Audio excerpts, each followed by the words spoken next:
नमस्ते और जय श्री राम सभी दर्शकों को। कल नेशनल हेराल्ड केस में कुछ अपडेट्स आई, उसकी वजह से कांग्रेस में काफी हलचल हुई और रात को मोदी जी द्रौपदी मुर्मू जी से मिलने गए, उसकी वजह से बीजेपी में भी काफी हलचल हुई।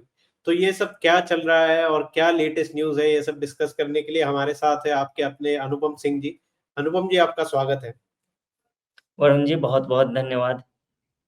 तो कल रात को अचानक 8 बजे मोदी जी द्रौपदी मुर्मू जी से मिलने गए और उसके बाद कहा जाता है कि जेपी नड्डा जी के घर पे कुछ सीक्रेट मीटिंग्स हुई, जिसमें अमित शाह जी थे, मोदी जी थे, राजनाथ सिंह जी भी आए थे। तो ये सब क्या मामला है, किस बारे में ये सब मीटिंग्स चल रही है?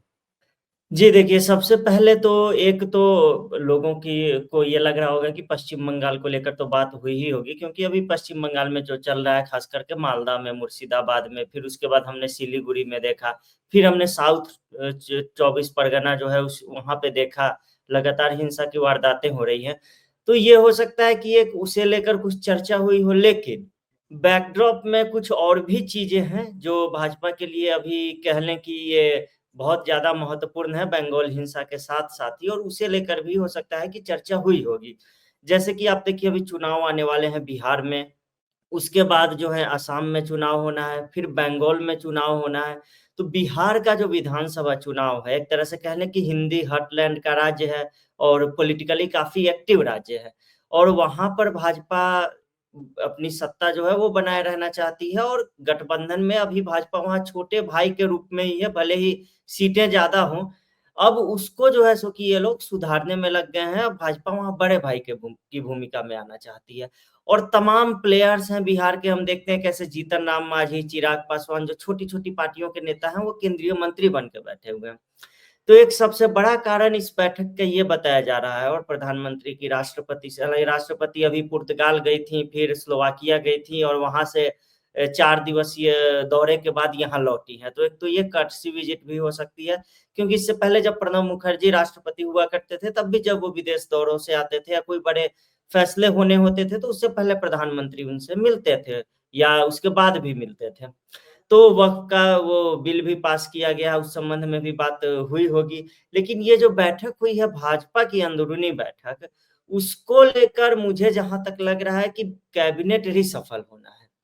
कि बहुत दिनों से ये मोदी 3.0 जो है, इसका कैबिनेट रिशफ़ल हुआ नहीं है अभी तक। तो हो सकता है कि बिहार से कुछ और भी मंत्री जोड़े जाएँ, या हो सकता है बंगाल और असम को से भी कुछ और मंत्री जोड़े जाएँ, या कुछ इक्वेशन फिर से बिठाया जाए। क्योंकि अभी देश में जो माहौल चल रहा है, जो जाति वाला भी माहौल पूरा बनाया जा रहा है, हालाँकि पहले से ही ये है कि सबसे ज़्यादा ओबीसी, एससी, एसटी मंत्री जो हैं, वो मोदी सरकार में भी हैं। लेकिन इसके बावजूद जिस तरीके से राहुल गांधी बार-बार बोलते रहते हैं कि आपके कितने सचिव ओबीसी हैं, आपके घर में कितने लोग एससी-एसटी हैं, आपके पड़ोस में कितने लोग एससी-एसटी, ये सवाल बार-बार पूछा जाता है। हालाँकि भाजपा पर इससे बहुत ज़्यादा फ़र्क पड़ता नहीं है। लेकिन अब पूरी की पूरी चुनावी मोड में और मशीनी मोड में भाजपा जो है वो आने जा रही है बिहार में विधानसभा चुनाव नज़दीक आने के साथ ही, क्योंकि अभी ये देखिए कि उसी दिन कल तेजस्वी यादव भी मिले हैं इनसे, राहुल गांधी से, और खड़गे के साथ बैठक हुई है। यानी कन्हैया कुमार को कांग्रेस ने उतारा हुआ था वहाँ पर, ताकि हम माहौल अपने लिए बना सकें और बार्गेन कर सकें राजद के साथ। अब राजद कांग्रेस एक होके आ रही है, तो स्पष्ट है कि वामपंथी जो सीपीआई-एमएल है, जिसका प्रभाव है बिहार में, वो भी उधर से साथ रहेगी। तो ऐसी स्थिति में भाजपा के लिए लड़ाई जो है वो और कठिन हो जाती है, और इसीलिए इसी की तैयारी जो है सो कि मुझे लगता है कैबिनेट रिशफ़ल के साथ शुरू की जाएगी, और फिर प्रभारी भेजे जाएँगे वहाँ पे, और संगठन और सरकार का भाजपा में अलग-अलग दायित्व रहता है। जो केंद्रीय मंत्री होते हैं वो सामान्यतः कहीं प्रभारी बन के नहीं जाते हैं, या फिर वो कहीं संगठन की बड़े ज़िम्मेदारियों में नहीं लगाए जाते हैं। तो ये मुझे एक कारण लग रहा है। वैसे आप बताएँ, आपको और क्या बंगाल में राष्ट्रपति शासन की भी चर्चा लोग कह रहे हैं कि हो सकती है? हाँ, बाऊ ने अभी परसों कहा था कि शायद वक्फ बिल पास कराने के बाद मोदी जी का और थोड़ा-सा कॉन्फिडेंस बढ़ गया होगा और उसके वजह से शायद बंगाल में भी ऐसा कदम उठाया जा सकता है। हाल हालाँकि मुझे ऐसा नहीं लग रहा है, क्योंकि मोदी जी का अगर हम पैटर्न देखें तो कहीं पे भी वो वैसे आज तक उनका प्रेसिडेंस नहीं है कि उन्होंने कहीं पे सत्ता गिराने के लिए नेशनल इमरजेंसी, अपना स्टेट इमरजेंसी लगा दी हो। तो जहाँ तक कि इमरजेंसी का सवाल है, मुझे नहीं लगता कि वो बैठक उसके बारे में हुई होगी। पर जी, उसके जो इंटरनल मीटिंग है, उसको एक और एंगल है कि मोदी जी बीच में आरएसएस प्रमुख मोहन भागवत जी से मिले थे, और बीजेपी की पॉलिसी है वन पर्सन वन पोस्ट, और जेपी नड्डा अभी मंत्री भी है और बीजेपी के अध्यक्ष भी है, जो काफी टाइम से ड्यू है उनका अध्यक्ष पद चेंज होना। तो आपको लगता है कि ये आगे बिहार चुनाव या फिर आने वाला 2026 का बंगाल चुनाव, इसको देखते कुछ राष्ट्रीय अध्यक्ष के समीकरण बैठने के लिए वो कुछ मीटिंग हुई होगी? और आरएसएस का भी कहा जाता है कि इसमें बड़ा से है, और जो बीच में मोदी जी मिले थे मोहन भागवत जी से, तो उनसे भी राय ली गई होगी कि कौन-कौन उम्मीदवार है जो राष्ट्रीय अध्यक्ष बन सकते हैं। उसमें कुछ नाम चल रहे हैं काफी महीनों से, जिसमें शिवराज सिंह जी का नाम चल रहा है, नितिन गडकरी का नाम चल रहा है, और भी कुछ नाम चल रहे हैं। इसके बारे में आपको क्या लगता है कि क्या ये जो सीक्रेट मीटिंग हुई है मोदी जी, अमित शाह, जेपी नड्डा और राजनाथ सिंह, जो सीनियर लीडर्स के बीच में जो गुप्त बैठक हुई है, तो उसमें कुछ ये चर्चा हुई होगी कि जेपी नड्डा के बाद कौन राष्ट्रीय अध्यक्ष बन सकता है? देखिए, इससे पहले भी जेपी नड्डा का ऑलरेडी जो है सो कि उनका कार्यकाल जो है आगे बढ़ाया जा चुका है। और पहले पिछले साल खबर आ रही थी कि मकर संक्रांति के मौके पर भाजपा के नए अध्यक्ष जो है वो शपथ ले लेंगे और उनका काम शुरू हो जाएगा। लेकिन हुँ, 2024 का जो लोकसभा चुनाव था, उसने कहीं न कहीं जो भाजपा के आला कमान में अभी जो लोग हैं, खास करके प्रधानमंत्री नरेंद्र मोदी और केंद्रीय गृह मंत्री जो अमित शाह, थोड़ा-सा इनको कमज़ोर किया था।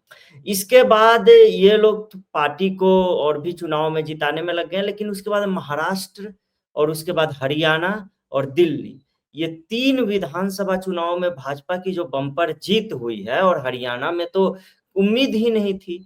और महाराष्ट्र में लोकसभा चुनाव के समय एकदम से उल्टे समीकरण थे और अभी एकदम से बदल गए, और दिल्ली में भी कांटे की टक्कर थी। इसके बावजूद भाजपा तीनों प्रदेशों में विजयी होकर उभरी।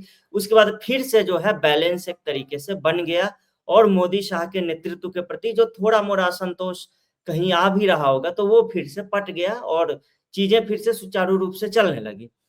अब क्या है, मैं एक भाजपा के वरिष्ठ नेता हैं, पदाधिकारी भी हैं, मैं उनसे बात कर रहा था अभी 1 सप्ताह पहले, तो मैंने उनसे ऐसे ही पूछा कि अध्यक्ष पद पर आपका क्या लगता है, कौन लोग हैं? तो उन्होंने 4 नाम गिनाए थे। उन्होंने बोला था कि भूपेंद्र, धर्मेंद्र, शिवराज और एक और उन्होंने किसी का नाम लिया था कि इन चारों में से कोई जो है, वो बन सकते हैं।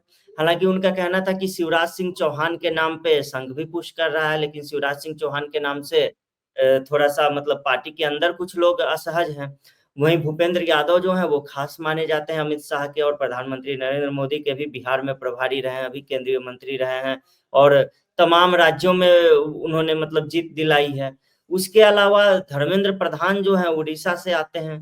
हालाँकि उड़ीसा में अब चुनाव हो चुका है, उड़ीसा में उन्हें मुख्यमंत्री बनाने की भी बात जो है वो की जा रही थी। तो अब देखना है कि अध्यक्ष पद पर बैठाया किसे, बीच में ऐसा कोई नेता नहीं है जिसका नाम नहीं चला हो, ये भी देखिए। सबने अपने-अपने हिसाब से चला दिया। किसी ने बोला उत्तर-पूर्व से आएगा, किसी ने बोला कि स दक्षिण से आएगा। अभी अन्नामलाई से इस्तीफा दिया गया है, तो उनको भी कुछ न कुछ तो बड़ा रोल आप देंगे ना।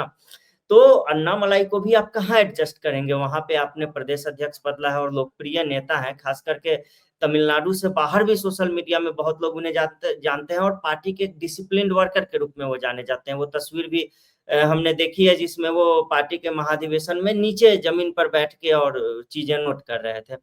तो ऐसे नेता को भी आप कहीं न कहीं पे सेट करेंगे। तो कोई बोला है कि महिला संघ ने बोला कि किसी महिला को बनाइए, उसके बाद स्मृति ईरानी का नाम जो है वो ऊपर आने लगा। तो तमाम नाम जो है ऐसा कोई शायद ही नाम बचा हो जो ना चला हो। और हमेशा से भाजपा में ऐसा होता रहा है कि प्रधानमंत्री कुछ ऐसा निर्णय लेते हैं कि फिर वो कि किसी को अंदाज़ा ही नहीं रहता है। फिर अखबार वाले लिखने लगते हैं, फिर विश्लेषण हम लोग करते हैं कि क्यों इनको ही बनाया? फिर से वापस स्टडी करना पड़ता है और देखना पड़ता है। तो हाँ, अब 2 चीज़ों पर चर्चा चल रही होगी। पहली कि क्या बिहार चुनाव तक अब 6-7 महीने 6 महीने बाद ही लगभग हैं चुनाव में, कि जेपी नड्डा का कार्यकाल जो है वो बिहार चुनाव तक एक्सटेंड कर दिया जाए। बिहार चुनाव के बाद निर्णय लिया जाए कि कौन नया अध्यक्ष होगा। अगर नहीं, तो क्या अभी ये भी आ रहा था कि महिला दिवस भी बीत गया कि महिला दिवस के अवसर पर पार्टी के जो की महिला अध्यक्ष होगी वो शपथ लेंगी। फिर भाजपा का जो गठन का दिवस होता है वो फॉर्मेशन डे वो भी बीत गया, उस पे भी हो रहा था कि अध्यक्ष शपथ लेंगे। तो ये सारे महत्वपूर्ण दिन बीतते जा रहे हैं, हालांकि राजनीतिक रूप से ये उतने भी महत्वपूर्ण नहीं थे। तो या तो दूसरा ये हो सकता है कि जेपी नड्डा की जगह जो अध्यक्ष कार्यभार संभालेंगे वो अभी से ही संभाल लें, अभी बिहार चुनाव में अभी भी कुछ समय है। अब इस पर संघ का क्या रुख रहता है, इस पर भाजपा में क्या मंथन होता है, चीजें इस पे भी थोड़ी कहीं ना कहीं जो है वो निर्भर करती हैं। लेकिन दो तीन चीजें हैं, मुझे जहां तक लग रहा है कि राजनाथ सिंह कहीं ना कहीं और सीनियर रोल में भेजे जा सकते हैं। कल को हो सकता है उनको उपराष्ट्रपति या राष्ट्रपति वाले रोल में भी भेजा जा सकता है। ये और उसके अलावा कुछ और भी सीनियर नेता हैं मोदी सरकार में, कह लें कि जिनको किसी अन्य किरदार में, अन्य सम्मानजनक रोल में जो है वो भेजा जा सकता है। और कुछ नए चेहरे, क्योंकि प्रधानमंत्री भी लाल किले से पिछली बार कह चुके हैं कि युवाओं को राजनीति में हम लाएंगे, 1 लाख युवाओं को पूरे देश से राजनीति में ऊपर लेके आएंगे। तो क्या अन्नामलाई जैसे कुछ और भी युवा चेहरे हैं उनको मौका दिया जाएगा? क्या बिहार से कुछ लोग हैं उनको मंत्रिमंडल में शामिल किया जाएगा? फिर राष्ट्रीय अध्यक्ष कौन बनेगा? ये अभी जितनी भी नामों पे चर्चा चली है, हो सकता है कि कुछ उससे अलग निकल आए, हो सकता है उसमें से कोई एक निकल आए। तो अभी कुछ कहा नहीं जा सकता है, लेकिन एक चीज बस ध्यान में रखनी है कि बिहार, बंगाल और असम में जो चुनाव हैं, उसको देखते हुए ही, उनको देखते हुए ही उसी के इर्द-गिर्द कुछ न कुछ बाना बुना जाएगा और अध्यक्ष का चुनाव भी उसी हिसाब से होगा। पर आपको लगता है कि मतलब जिस प्रकार से अभी आरएसएस से बातचीत हो रही है बीजेपी की, तो आपको लगता है 2024 के इलेक्शन के बाद ये फर्क पड़ा है? क्योंकि पहले तो नड्डा जी बड़े ताव से बोलते थे कि आरएसएस को की जरूरत नहीं है, हमें भगवा बीजेपी नहीं है। पर जो 24 में इलेक्शन के रिजल्ट आए और जो सीटें घटी है बीजेपी की, क्या आपको लगता है उसके वजह से एक फिर से उनको रियलाइजेशन हुआ है कि आरएसएस अभी भी बीजेपी के लिए बहुत ज़रूरी है और बहुत अहम भूमिका निभाती है? तो जो भी बड़े डिसीजन लेने हैं उसमें आरएसएस का सहकार्य बहुत अनुकूल है। और हम अभी भी देख रहे हैं कि जब बंगाल में ऐसी चीजें हो रही है तो वहां पे बीजेपी के कार्यकर्ता इतने ग्राउंड पे नहीं दिख रहे जितने आरएसएस के कार्यकर्ता है। अभी कल ही मैंने वीडियो देखा कि बजरंग दल के सारे कार्यकर्ता वहां गए हैं। तो ये जो आरएसएस एक पेरेंट ऑर्गेनाइजेशन है और उनके नीचे जो सारी शाखाएं आती है, बजरंग दल हो, वीएचपी हो या फिर बाकी संघ उनके परिवार। जो कार्यकर्ता है, प्रभारी है, तो वो बीजेपी के लिए कहीं न कहीं ग्राउंड पे उनका काम करने में बहुत अहम भूमिका निभाते हैं। और 24 में जो वोट शेयर उनका घटा है आरएसएस का, थोड़ा-सा नेग्लेक्ट कह सकते हैं हम उसके वजह से। तो वो सब ध्यान में रखते हुए ऐसा लग रहा है कि जो अध्यक्ष पद की भूमिका होगी या जो अध्यक्ष पद का चुनाव होगा उसमें आरएसएस का से लिया जाएगा कि उनका ग्रीन सिग्नल लिया जाएगा, जो उनको पसंद हो वो इस इंसान को बनाया जाएगा, ऐसा लग रहा है आपको? जी, वरुण जी, एक बात तो मैं बता दूं पहले कि आरएसएस का ग्रीन सिग्नल जो है वो लिया जा चुका है। आरएसएस ने भले ही कोई नाम न दिया हो, लेकिन आरएसएस ने ये बता दिया होगा कि हाँ, ऐसे व्यक्ति को इस हिसाब से जो है आप अध्यक्ष बना सकते हैं। तो मेरा ये मानना है कि आरएसएस का अभी बहुत कुछ लिया जाना, नाम कोई आरएसएस नाम लिख के पर्ची में दे देगा तो पर्ची वाली परंपरा भी भाजपा में वैसी रही नहीं है। तो दूसरी बात ये है कि संघ का देखिए, महाराष्ट्र के जो विधानसभा चुनाव थे, उसके बाद संघ और भाजपा का रिश्ता जो है वो सुधरना शुरू हुआ। क्योंकि वहाँ पर संघ की तरफ से अतुल्य मैं ने ज़िम्मेदारी सँभाली थी और फिर ब भाजपा के तो वहाँ पर भूपेंद्र यादव और जैसे नेता थे, शिव प्रकाश जी थे, तो इन लोगों ने मिलके संघ के पूरे कार्यकर्ताओं को मोबिलाइज़ किया, छोटी-बड़ी बैठकें की। इसी तरह से दिल्ली में भी संघ ने 50,000 बैठकें की थी। वो ऐसी बैठकें भी थी जिसमें 4 लोग भी शामिल थे, 400 लोग भी शामिल थे। दफ्तरों में, स्कूलों में, मोहल्लों में, सोसाइटीज़ में, मतलब इस तरह की बैठकें की आरएसएस ने। तो सोचिए 50,000 बैठक अपने आप में एक दिल्ली जैसे प्रदेश में बहुत बड़ा आंकड़ा होता है। तो उससे ज़रूरी ही वो उसपे असर पड़ा होगा चुनाव पे। और सबसे बड़ा जो इसका कहने की बिंदु है वो ये है कि प्रधानमंत्री नरेंद्र मोदी का नागपुर में संघ के मुख्यालय में जाना। वहाँ पे वो स्मृति मंदिर गए, वहाँ पे उन्होंने डॉक्टर हेडगेवार और गुरु गोलवलकर दोनों को श्रद्धांजलि अर्पित की। उसके बाद मोहन भागवत के साथ उनकी बातचीत हुई और तमाम कुछ संत भी वहाँ पर मौजूद थे।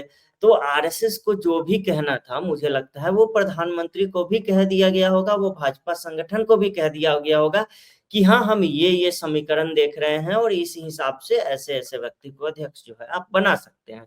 जैसे बीच में सीआर पाटिल का नाम भी एक बार बहुत उछला था, वो केंद्रीय मंत्री भी हैं और गुजरात के प्रदेश अध्यक्ष भी रहे हैं, तो हर हिसाब से वो फिट हैं। लेकिन फिर यहाँ ये बात आ जाती है कि गुजरात तो ऑलरेडी घर है भाजपा का और प्रधानमंत्री वहीं से आते हैं, जो 2 नंबर के सरकार के नेता हैं, गृह मंत्री अमित शाह, वो वहीं से आते हैं। फिर अध्यक्ष भी गुजरात से आ जाए, तो ये भी बहुत लोगों को नहीं पचता क्योंकि भाजपा ऐसी पार्टी है जिसे पूरे देश को साधना है, किसी एक प्रदेश को नहीं। तो इस इन चीज़ों को ध्यान में रखते हुए और मैं ये भी देख रहा था कि उत्तर प्रदेश में भी कुछ ऐसे पत्रकार हैं जिनको ठेका मिला हुआ है कि योगी को गाली देकर ही उनका व्यापार पूरा चलता है, कारोबार पूरा का पूरा। तो वो लोग ये कह रहे हैं कि यूपी में चीज़ें फँसी हुई हैं, इसीलिए अध्यक्ष पद पर कोई निर्णय नहीं लिया जा रहा है कि योगी आदित्यनाथ को हटाया जाएगा, उनकी जगह किसी और को लाया जाएगा, फिर योगी को कहीं और भेजा जाएगा, फिर अध्यक्ष बनाया जाएगा।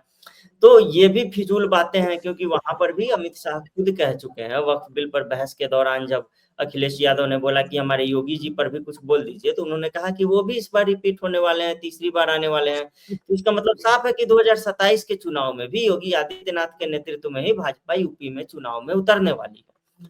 अब इसके बाद क्या हो जाता है कि हर जाति वाला जो ये पूरा का पूरा मामला चल रहा है, तो नए अध्यक्ष अभी जो जेपी नड्डा है वो ब्राह्मण हैं और जेपी नड्डा का जो है हिमाचल और बिहार जो है उनकी कर्मभूमि रही है क्योंकि उनके पिता जो थे वो बिहार में आपको पोस्टेड थे। तो क्या ब्राह्मण के बाद ब्राह्मण अध्यक्ष भी आप बनाएँगे तो ये भी एक समस्या हो गई। आपने ऑलरेडी ब्राह्मण मुख्यमंत्री जो है वो राजस्थान में दे रखा है, आप पे ऑलरेडी ब्राह्मण बनिया की पार्टी होने का ठप्पा जो है सो कि वो लगा हुआ है। महाराष्ट्र में भी ब्राह्मण मुख्यमंत्री है। महाराष्ट्र में भी ब्राह्मण और देवेंद्र फडणवीस और शक्तिशाली मुख्यमंत्री हैं, वो तो भजन लाल शर्मा की तरह भी नहीं है कि पर्ची लेकर कोई गया हो और फिर उनका नाम आया, उनका तो फिक्स था सब कुछ और अध्यक्ष बनने की बात जब तक उन्हें सीएम नहीं बनाया गया था, तब तक तो अध्यक्ष के पद के लिए उनका भी नाम चल रहा था।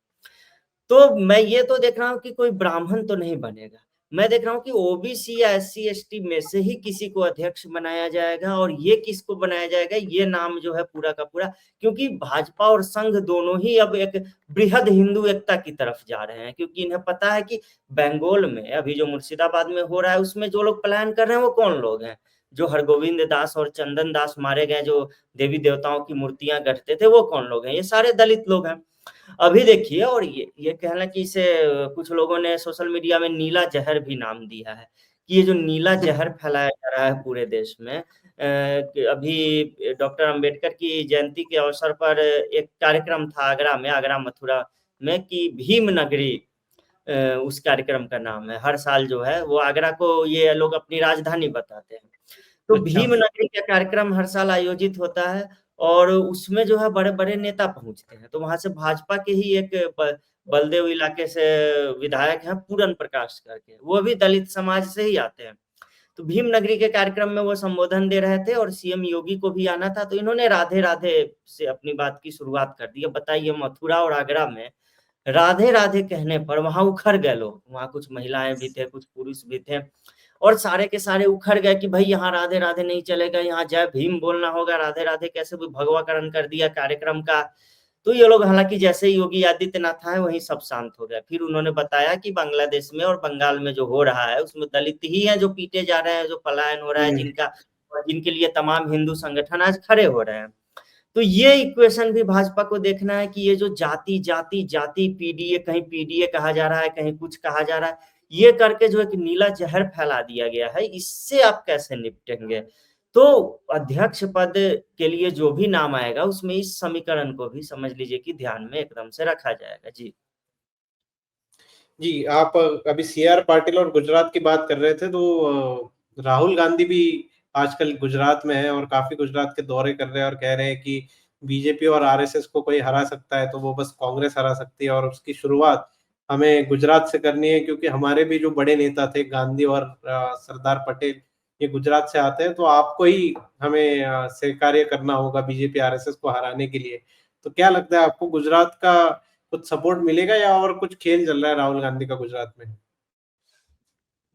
जी, जी, मेरे हिसाब से अगर देखें तो गुजरात ने सिर्फ एक बार जो है कह लें कि भाजपा को डराया है पिछले कुछ कुछ सालों में, और उसके बाद से फिर से गुजरात जो है वो वापस से आपको भाजपा का गढ़ बन गया है। तो गांधी और पटेल का नाम आज ले रहे हैं, लेकिन पटेल का नाम लेने में कितनी देर कर दी, ये राहुल गांधी ने या ये किसी कांग्रेसी ने नहीं देखा। अब तक पटेल और लाल बहादुर शास्त्री तो आपके नेता रहे ही नहीं।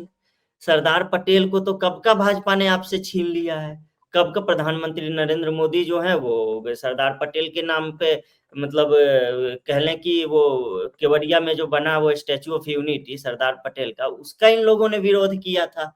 तो वहीं पर आप पटेल विरोधी साबित हो गए थे, और मोदी और भाजपा जो है वो प्रो पटेल साबित हो गए थे।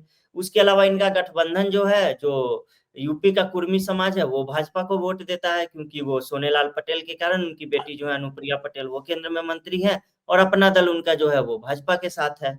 तो एक बार यूपी में एक रैली के दौरान प्रधानमंत्री ने कहा भी था कि अगर सोनेलाल पटेल आज जीवित होते तो केवड़िया में जो स्टैचू ऑफ यूनिटी बन रहा है उसका सारा कार्य अपने हाथों में ले लेते। तो प्रधानमंत्री को ये पता होता है कब कहाँ क्या चीज बोलनी है। तो और दूसरा कि इन्होंने एक एजिटेशन जो कराया था गुजरात में हार्दिक पटेल को आगे करके, जो पूरा उपद्रव हिंसा और क्या क्या नहीं करवाया था, तो वो हार्दिक पटेल अब कहाँ गए? अब तो वो जय श्री राम बोल मेमोरेबल रहे हैं। कार्ड के लिए। वो भगवा गमछा पहन के जय श्री राम बोल रहे हैं अब भाजपा में आके। कहाँ गए? कोई वो नहीं है उनका। तो अब आपके हाथ से पटेल तो कब के फिसल गए हैं। लाल बहादुर शास्त्री आपके हाथ से फिसल गए हैं। दत्तास्कंद फाइल्स फिल्म बनी, शास्त्री की मौत कैसे हुई उसको पूरा खंगालते हुए आपने उस फिल्म का विरोध किया था, और इधर शास्त्री को भाजपा ने अपना लिया। कुछ दिन बाद यही पीवी नरसिम्हा राव को भी ये लोग ऐसे ही करते हैं, उनके साथ भी यही होगा। मैं तो देख रहा हूँ कल को ये लोग अंबेडकर को आप देख लीजिए, अभी अंबेडकर अंबेडकर ये लोग बहुत कर रहे हैं, बस कुछ साल और रुक जाइए और अंबेडकर भी इनके नहीं रहेंगे। और गांधी अंबेडकर तो तो ऑलरेडी अभी संघ प्रमुख का जो परसों बयान आया है, तो वो तो जी, ऑलरेडी अंबेडकर तो बीजेपी ही पहले से अपने साइड पे देख रही है। और उनको हाँ बिल्कुल। जो हम लोकसभा में देखते भी हैं कि बार बार मोदी जी, अमित शाह जी, बीजेपी के नेता ये उल्लेख भी करते हैं कि कांग्रेस ने अंबेडकर को हराया था। तो ये अंबेडकर तो एक तरीके से बीजेपी ने अपने साइड ही कर लिया है। बाकी हाँ, बापू को बैकफायर भी कर गया। मोदी अपने साइड कर लिया है।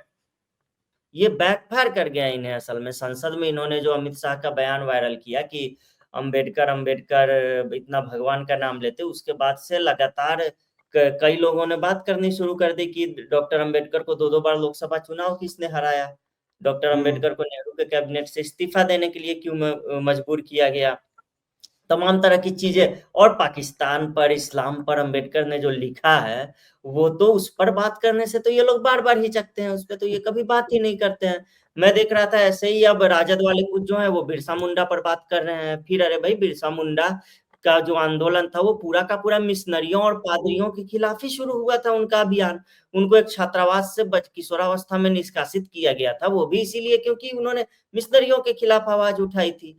और तो ये तमाम नायक जो हैं कह लें तो वो भाजपा के पाले में अब जा चुके हैं, तब ये जाग रहे हैं। और गांधी जी को आप लेके आ रहे हो, गांधी का चश्मा तो स्वच्छता अभियान का जो वो चिन्ह है वो क्या है, वो तो गांधी जी का चश्मा ही तो है। तो गांधी जी का भी चश्मा गया है, उसके बाद उनकी धोती वोती खुद गांधी जी जो है वो चले जाएंगे आपको भाजपा के पक्ष में। तो ये कांग्रेस जो है ये अपने ही लोगों को खोती जा रही है कल के कल। और कल को मुझे तो ये कंगना रनौत पर जो मूवी बनी उसके बाद से इंदिरा गांधी भी मुझे भाजपा के ही पाले में आती हुई दिख रही है। तो सोनिया गांधी के निधन के बाद इंदिरा गांधी का सोनिया, तो थोड़ा मुश्किल है अभी। हाँ, लेकिन फिर भी जिस तरीके से ये सबको छोड़ते, जब परिवार के अलावा कह लें कि परिवार के अलावा बाकी इनके लिए कोई भी मायने नहीं रखता है। और नेशनल हेराल्ड केस में पहले तो ये अगले 25 अप्रैल को सुनवाई है, पहले उस पर तो ध्यान दें। गुजरात जो है वो किसी भी स्थिति में, और इन्होंने अधिवेशन वहां पर हुआ था, क्या हुआ इससे पहले इन्होंने उदयपुर में किया था वो चिंतन शिविर, एक वो बहुत चर्चा का विषय बना था। उस चिंतन शिविर में प्रस्ताव पारित किया गया था कि एक परिवार से एक ही व्यक्ति को टिकट मिलेगा। और यहाँ एक अन्य मार्ग वो आवास, अपने अन्य मार्ग में बोला 10 जनपथ वाला अपना आवास बचाने के लिए सोनिया गांधी जो है वो राजस्थान से आनन फानन में राज्यसभा सांसद बना दी जाती हैं। उनके उसके बाद राहुल गांधी सांसद बनते हैं, प्रियंका गांधी सांसद बनते हैं। एक परिवार से 3 व्यक्ति जो है वो सांसद बन गया। कहाँ गया चिंतन शिविर में जो वो समुद्र मंथन के बाद जो अमृत आपका निकला था। उसके अलावा आज इन्होंने आज कहा, भी उसमें वही कहा है कि गुजरात के लोगों का काफ़ी ये कहना होता है कि जो टिकट दिया जाता है लोगों को, वो अचानक आ जाते हैं या हमसे कंसल्ट नहीं किया जाता। तो वही जो उन्होंने कहा था वही रिपीट किया है कि एक ही टिकट दिया जाएगा एक परिवार के या आपको पूछ के दिया जाएगा। सब डिस्ट्रिक्ट लेवल पे कैसा ऑर्गेनाइज़ेशन होगा, स्टेट लेवल पे कैसा होगा।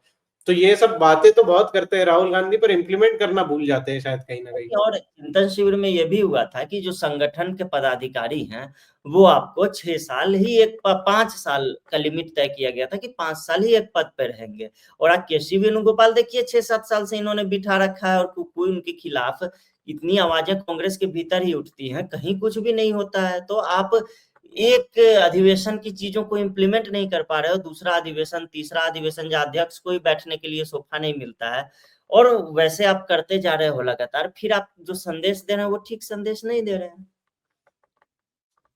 जी, और अभी जैसे आपने नेशनल हेराल्ड की बात की, तो जी, जी। एक अपने नेहरू जी ने 1938 में एक पेपर शुरू किया। वो बाद में लोगों को समझ गया कि ये कांग्रेस का गोदी मीडिया है। उसके बाद से पेपर लॉस में जाने लग गया। कांग्रेस ने उसको 100 करोड़ का 90 करोड़ का कुछ लोन दिया। वो लोन यंग इंडिया ने नई जो नॉन प्रॉफिट इन्होंने कंपनी बनाई वो 50 लाख कांग्रेस को देके वो लोन माफ कर दिया। और जो इनकी कंपनी है पेरेंट कंपनी एजीएस एजेएल, उन्होंने कुछ थोड़ा बहुत जमीन बेच के वो लोन जो चुकाना चाहिए था यंग इंडिया को, उसके जगह पे अपने 99.99% शेयर दे दिए।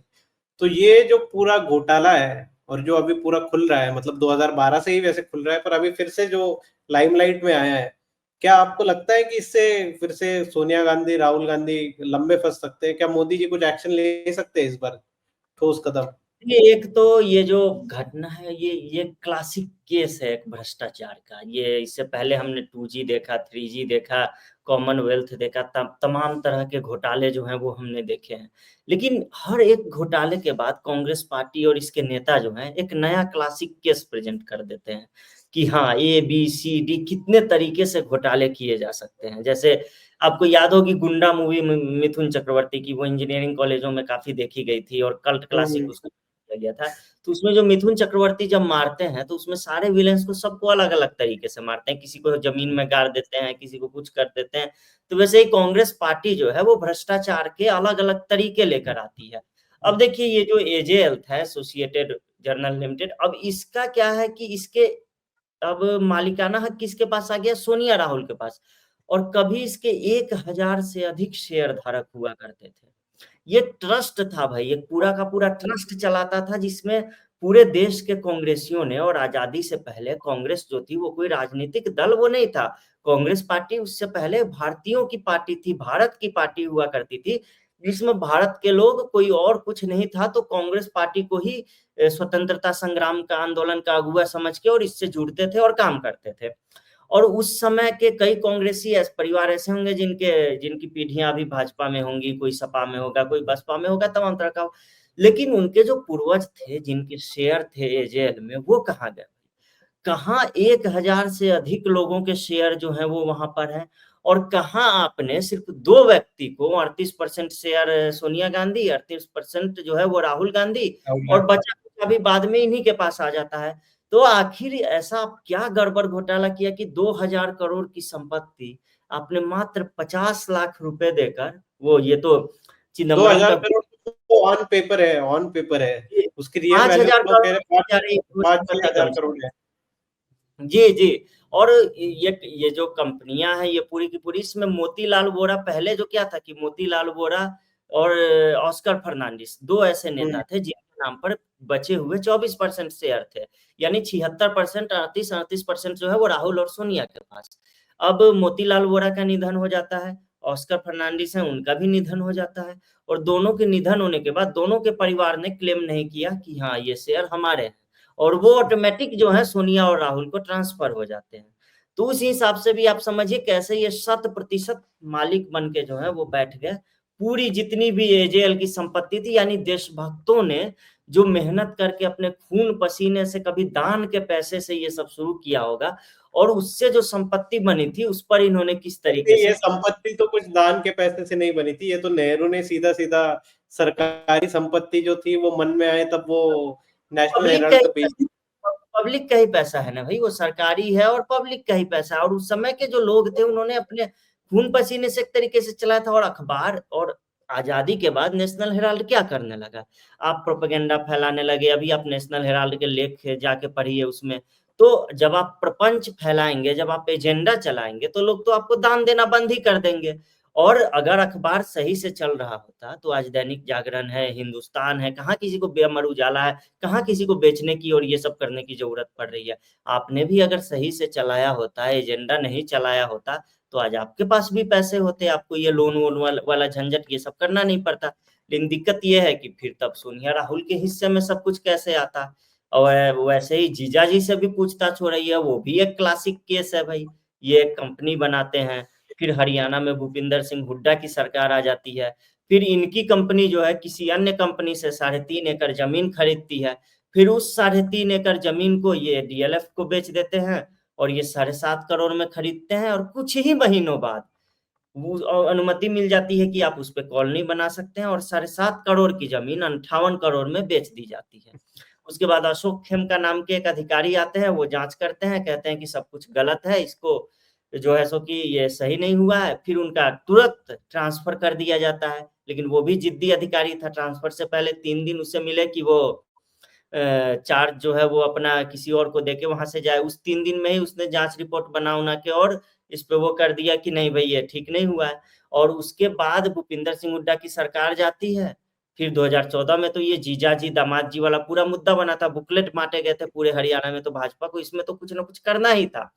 तो केवल राहुल सोनिया ही नहीं, राहुल सोनिया और जीजा जी, ये तीनों के तीनों जो है वो फंसे हुए हैं एक तरीके से। ऐसे ही थोड़े ना प्रियंका गांधी गाजा गाजा करती रहती हैं, तो खुद इनके परिवार में भी यूनिटी नहीं है। बार बार ये चीजें सामने आई हैं कि राहुल गांधी और प्रियंका गांधी में भी टसल चलता है, दोनों गुटों के अलग अलग नेता हैं। तो अभी अगले कुछ दिनों में सोनिया गांधी, राहुल गांधी और रॉबर्ट वाड्रा तीनों पर शिकंजा कसने जा रहा है। अभी चार्जशीट दायर हुई है राहुल और प्रियंका वाले में, 25 अप्रैल को जो है उसकी अगली सुनवाई होनी है। अब उस दिन देखना है कि क्या होता है, क्या कोर्ट इन्हें आदेश देता है कि आप यहाँ उपस्थित रहिए। ऑलरेडी ये लोग जमानत लेके घूम रहे हैं, ये सारे मोदी चोर होते हैं, इन्होंने बोल दिया था, उसमें अलग से इन्हें जमानत लेनी पड़ी थी। तो ये भ्रष्टाचार जो है वो कांग्रेस पार्टी का पीछा नहीं छोड़ने वाला है। ये सत्ता में थे तब भी और ये विपक्ष में है तब भी। अभी तो इनकी हिमाचल प्रदेश की सरकार जाएगी, उसके बाद आप देखिएगा कि वहां से भी कैसे कैसे घोटाले के जो मामले सामने आते हैं। ये रेवड़ियां बांट रहे हैं वहां भी कि माताओं को इतने रुपए, बहनों को इतने रुपए, और केंद्र सरकार को बोल रहे हैं कि ये ओल्ड पेंशन स्कीम से हम कंगाल हो गए, हमको कुछ पैसे दे दो।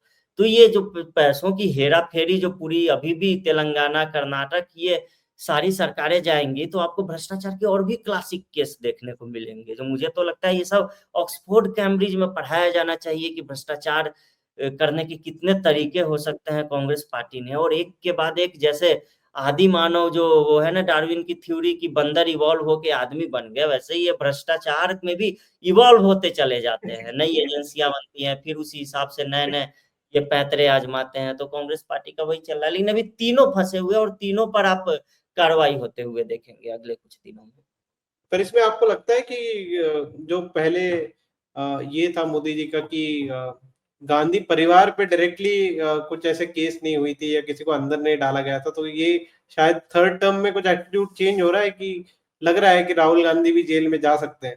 क्योंकि पहले ऐसा था शायद कि मोदी जी को लग रहा होगा कि जिनको जेल में डाल देंगे तो फ्री की सिंपैथी मिल जाएगी और शायद बीजेपी का ही उससे ज्यादा नुकसान होगा। पर अभी देश के लिए शायद कहीं ना कहीं आपको लग रहा है कि ये ब्रॉड तरीके से मोदी जी सोच रहे हैं कि नहीं, ये भ्रष्टाचारियों को तो ऐसे नहीं छोड़ सकते, भले पार्टी को कुछ भी इम्पैक्ट हो उससे, पर इन लोगों को तो अंदर जाना ही चाहिए। देखिए, सामान्यतः मैंने ऐसा ऑब्जर्व किया है कि भारत की राजनीति में, जैसे चुनाव में या फिर राजनीतिक कारणों से बहुत गाली-गलौज मतलब चलता है, सब कुछ चलता है। लेकिन जो सुप्रीमो लोग होते हैं, वो एक-दूसरे पर जल्दी हाथ डालने से जो है अब तक बचते ही रहे हैं। हमने जैसे नहीं देखा कि साउथ इंडिया में अगर देख लें थोड़ा-सा, तो अभी जगन और इनका चंद्रबाबू नायडू का जो चल रहा है, थोड़ा-सा वो हटा दें, तो हमने नहीं देखा कि नीतीश लालू में कुछ वैसा रहा हो। कभी भी एक हो जाते हैं, कभी कुछ भी हो जाता है, या अभी योगी हैं तो अखिलेश यादव जेल में हैं, ऐसा भी कुछ नहीं है। लेकिन चूंकि मोदी सरकार अपने तीसरे टर्म में है और बार-बार सवाल भी पूछे जाते हैं कि आप गांधी परिवार को भ्रष्टाचारी बताते हो, तो आप ये बताओ कि आपने कार्रवाई क्या की? आपने कि किन मामलों में क्या कार्रवाई की? तो तमाम तरह के सवाल जो हैं वो पूछे जाते हैं कि क्या गांधी परिवार को आपने क्लीन चिट दे रखी है?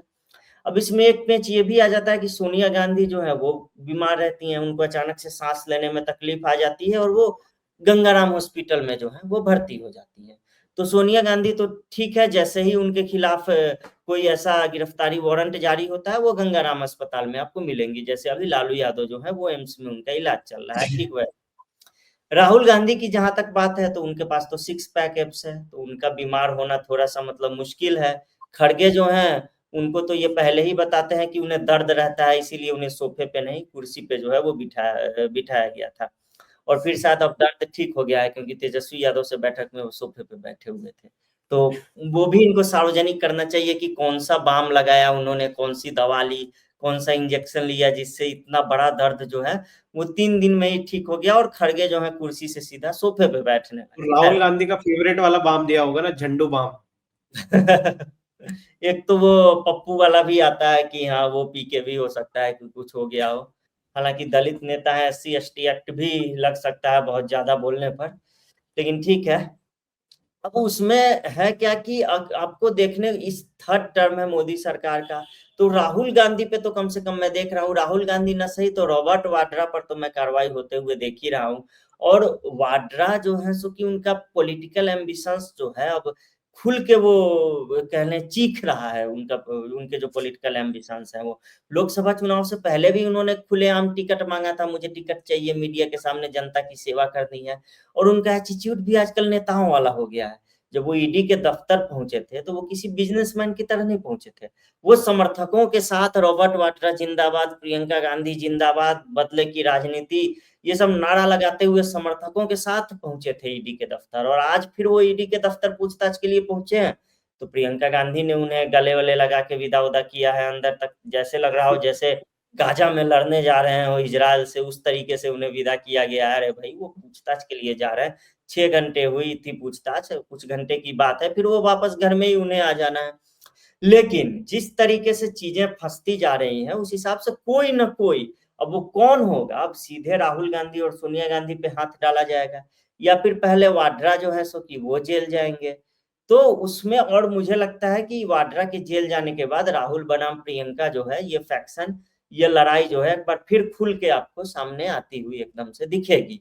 लेकिन मैं देख रहा हूँ कि वाड्रा पे तो कार्रवाई होनी ही होनी है। राहुल और प्रियंका थोड़ा-सा बच भी जाएँ तो। क्योंकि राहुल प्रियंका वाला जो मामला है, उसमें अभी पूरा का पूरा जोर ईडी पर होगा, जो संपत्तियाँ हैं, उनको हम सीज़ करें, ज़ब्त करें और वापस लें क्योंकि 700 करोड़ रुपए की संपत्ति ज़ब्त करने की कार्रवाई जो है, वो शुरू की जा चुकी है। बाकी की जो हेराल्ड हाउस यहाँ पे दिल्ली में बहादुर शाह जफर मार्ग में है, एकदम वो पुराना वो बहुत एक आइकॉनिक प्लेस वो हुआ करता था कभी हेराल्ड हाउस जो है, वो भी है यहाँ पर। लखनऊ में संपत्ति है, मुंबई में संपत्ति है, बड़े-बड़े महानगरों में ही है। ऐसा नहीं है कि किसी गाँव-वाँव में कोई कहीं तालाब-वालाब है इसके जेल के नाम पर, ऐसा कुछ नहीं, सारी बड़ी-बड़ी संपत्तियाँ हैं।